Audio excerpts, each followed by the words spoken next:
In your article, you had mentioned taking harsh decisions isn't like walking in the park. What do you mean by that? If I take a harsh decision, it's because of this problem what I'm in. Because I lash out. How to control that using NLP? How to talk it through people? So I'll reset that context. Some of what you say is correct, but what I meant in the article about taking harsh decisions is that when we are faced with difficult situations or we are on the cusp of taking a decision that's going to be extremely hard, either on ourselves or on somebody else, we hesitate. We start thinking is what will happen if? And as I've said before, there are some words we need to eradicate. If, then, else, but, could, would, should. Because they're all iffy. They're all conditional. It's very natural when you're about to take a big step, you hesitate. And I'll give you an example that a lot of people face. You're about to get married. Everything's fine. There's no family problems. The girl and the boy are okay. The families are okay. The wedding date is set. The cards have been distributed. And the wedding is going to be officiated and solemnized very soon. But the bride or the groom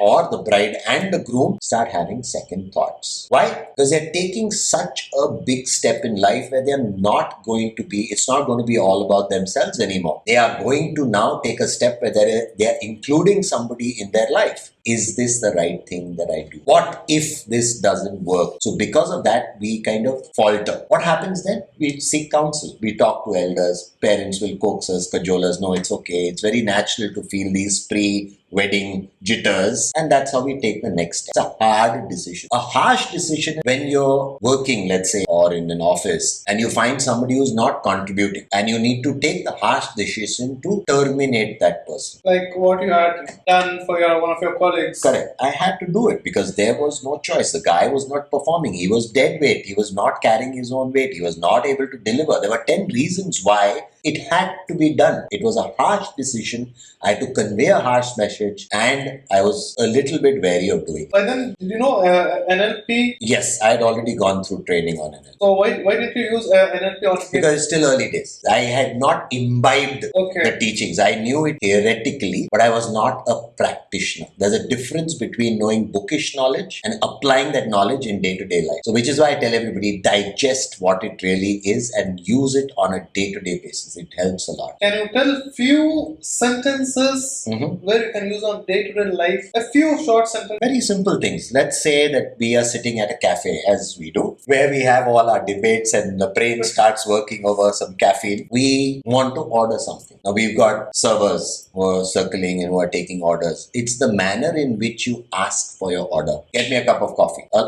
You've seen people do this at restaurants. Yeah. People who are very rich or very powerful or think no end of themselves. Hey, coffee. You'll call a person. What is going through that other person's mind when you use that? But, hey, coffee. I'm in a hurry. I'm hungry. Can you get my food early? That changes the context. The tone. The tone. It's you're saying it in a nice way. You're still expressing urgency, but you're not snapping your fingers and telling somebody, hey, listen, you're my slave. Come here and give me my coffee now. Just imagine that poor guy is working for a daily wage maybe, or a very meager monthly salary, and he's also being treated like a piece of crap. He's going to immediately resist. He may come and do it, but he's going to do it with a lot of ill will and a lot of bad feelings, which leads to a very negative environment. But when you use the right words, the right approach, the right tone, you're changing the entire mood. He said, okay, sir, I'll go quickly, and you probably will get that order a lot faster than you normally would have got. Because on one side, he's got a guy who says... So, Sumit, a lot of young people are watching this podcast. They want to use in their pickup lines. Unfair question. However, I'll answer it but slightly differently. So, not a pickup line. Yeah. Because pickup is a very negative connotation. Yeah. So, very simple. Alright. Hi, I've seen you here very often. What do you do? Can I sit down? Can we have a conversation? This thing works better than any pickup line would. It also depends a lot on how the other person is wired. Leaving jokes aside, or the humor aside, remove this context of flirting or attracting the attention of the opposite. Let's take a work example because it's the same. Something that applies universally, it's known as the rules of abstraction. A concept that you use in personal life can be picked up, modified very slightly and used in a work environment. And something that you use in a work environment can be modified very slightly and used in a personal situation too. But hitting this directly, it's very easy for you to go and work, let's say, in an organization that's got a lot of people and you don't know everybody. How difficult is it to go up to, hey, listen, I've recently joined, I'm so-and-so, this is what I've been brought here to do, it's great great to meet you. I look forward to interact. You're winning people over by giving them credit. You're giving them the respect by introducing yourself, shaking hands, asking for their name. Why can't you do the same thing in your day-to-day life? Whether it's a man, woman, old, young, female, male, doesn't really matter. Keep in mind, it also depends on the frame of mind of the opposite person. For example, if somebody's come to the cafe after a very stressful day and you go up to him or her and say, hey, hi, I've seen you all the time, I would turn around and say, hey, listen, you know what? I don't appreciate this. I'm busy. And what will happen then? Because you don't have that much confidence, you'll go between, your tail will be between your legs and you'll go running. In an article, you have mentioned weaknesses to excuses and excuses to rationalization. What do you mean by that? When your mind is weak and you're unable to do something, as a natural tendency, what do?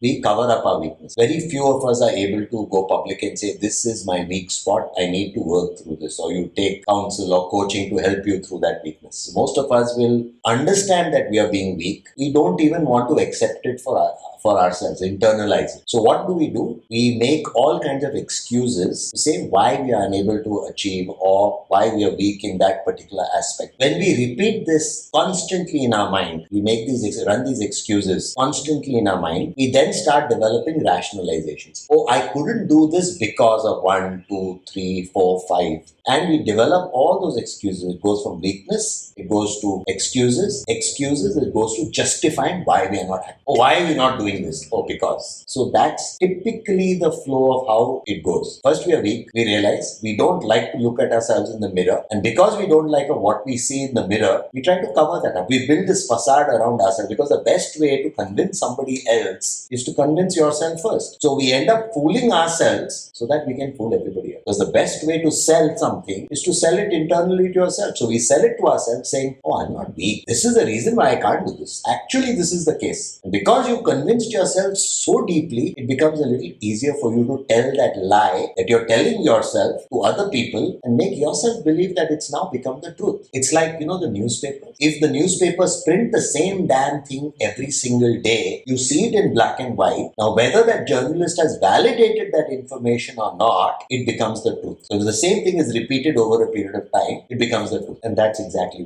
which is the coward's way of dealing with. Because you're not actually overcoming the problem, you're actually now perpetuating the problem. Or you're just sidestepping it because it's the path of least resistance. It's more difficult to go through the hard path, so you try to go around it. But to avoid taking that hard step or the harsh decision. In the end of your article, you have mentioned one powerful thing. Neuro Linguistic Programming means to an end. What does that mean? It's a means to an end. NLP is not the end of everything. Learning an art, some people call it a pseudoscience. I would actually call it a science because it has a lot to do with behavior analysis, words, tones. And if I go to, let's say, something even more abstract, which works. For example, we've all heard of something known as power dressing. What does power dressing really mean? For example, you're always dressed formally. You want to present yourself in a certain manner. That's power dressing. Power dressing involves the color of your clothes, color of your tie, your shirt, the stitch, the cut, the feel, the fabric, the way it falls, the shoes, ironing, the way you're groomed, the way you do your hair, the way you trim your beard. This is really what power dressing is all about. When you enter a place or you're presenting in a forum, there are a few things that immediately make people averse to you. One of them is how you look. You see a person who's very well turned out or dressed up, your resistance barriers towards that person automatically drop. That person is coming across to you in a pleasing manner. You don't know whether that person's good, bad. You don't know that. But what you do know is that the way the person has presented himself, the way you walk, the way you talk, everything matters. Now, if you take that forward, it's the way you speak, the tone of voice, the choice of words, the context in which you use those words or sentences. All of these matter. For example, shaking somebody's hand at a meeting or doing namaste as we do in India. So that's the way people perceive you. What is the significance of shaking somebody's hand? A firm handshake, which implies that you're a very sincere person. All of these things put together build you into a presentable and an acceptable package. NLP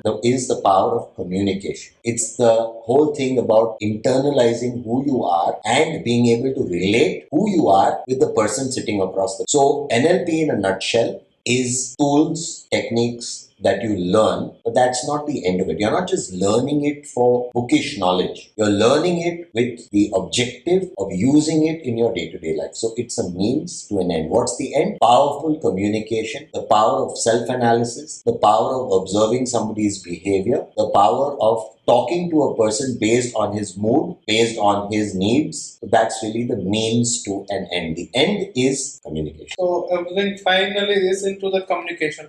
No matter how you dress, also communication matters. I'll give you an example which is even more interesting. Most men will not wear the color pink because it's viewed in a male's eyes as a feminine color. Way back, men would never wear pink because it was viewed as feminine. Men with beards and men without beards. Men with mustaches, men without mustaches. If you go back in the day, a mard was viewed to be a man who had a mustache. But that's a stereotype. It's not necessarily true just because he has a mustache, he's a man. It's an external facade. So thank you so much, Sumir, for explaining us about Neuro Linguistic Programming, which one you have been practicing from a long time. Very long time. And I hope we can use it on a day-to-day life. Absolutely. It's actually very easy. If you look at it theoretically, it's difficult. But if you really step back and try to understand what your words are actually conveying, it's very easy to do. It's a lot of jargon. It's a lot of theory. But if you internalize and understand how you feel and how another person feels, it's very easy to practice. It's not difficult. Unfortunately, it's an undiscovered art, and that's why I'm trying to popularize. As I've told you, if anybody comes to my desk, anybody comes to me for advice, anybody comes to me with mentoring, I tell them two things. It says,